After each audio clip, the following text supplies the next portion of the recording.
قیامت کے دن اللہ تعالیٰ ہر نبی کو ایک حوض عطا فرمائیں گے. ہر نبی کے حوض کی ایک الگ پہچان ہوگی.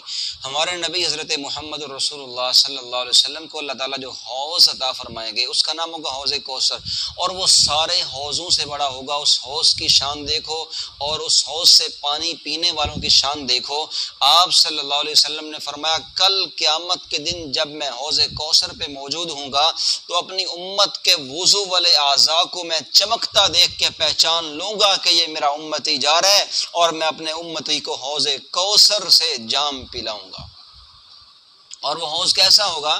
آپ صلی اللہ علیہ وسلم نے فرمایا حوضی مسیرۃ الشہر وزوایاہ سبعون، میرا جو حوض ہے نا اس کی 1 مہینے کی مسافت ہوگی. وزوایاہ سبعون، سارے زاویے اس کے برابر ہوں گے، دائیں بائیں آگے پیچھے لمبائی چوڑائی بالکل برابر. 1 مہینے کی مسافت جتنا وہ حوض کوثر بڑا ہوگا. اور فرمایا ماؤہ احلی من العسل، اس کا پانی شہد سے زیادہ میٹھا ہوگا. ابیض من اللبن، دودھ سے زیادہ سفید ہوگا. اور اطیب من المسک، عنبر و کستوری سے زیادہ خوشبودار ہوگا. وکیزانہ کنجوم السماء، اور اس کے وہ برتن جن برتنوں میں ہمارے نبی اپنے ہاتھوں سے ہمیں جام کوثر عطا فرمائیں گے، کنجوم السماء، وہ برتن ایسے چمکدار اور روشن ہوں گے جیسے آسمان کے ستارے روشن ہوتے ہیں. بڑے خوش نصیب ہوں گے جنہیں اس دن حوض کوثر مل جائے گا. آگے سنیں، آپ علیہ الصلوۃ والسلام نے فرمایا جو 1 مرتبہ اس سے پانی پی لے گا لم یظمأ ابدا، پھر اسے حشر کے میدان میں کبھی پیاس نہیں لگے گی.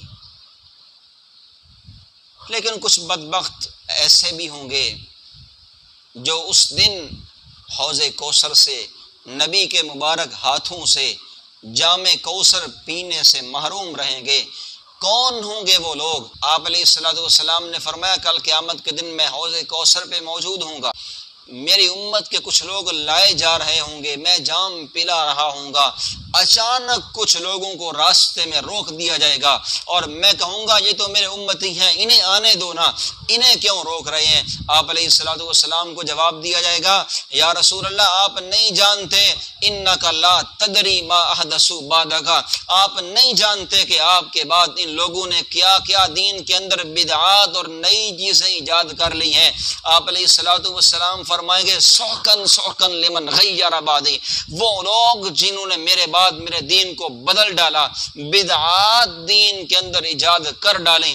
فرمایا سحقن سحقن، ان کو دور کر دو، دور کر دو، ان کے لیے دوری ہے، انہیں میرے قریب نہ آنے دینا. ذرا دیکھو نا کل قیامت کے دن نبی کے ہاتھوں جام کوثر پی رہے ہوں گے اور اس سے وہ بدبخت محروم ہوگا جو دین کے اندر ایک نئی چیز ایڈ کر کے کہتا ہے کہ یہ بھی دین ہے. اس لیے بدعات سے بچو، تب حوض کوثر سے نبی کے مبارک ہاتھوں سے جام کوثر پینا نصیب ہو.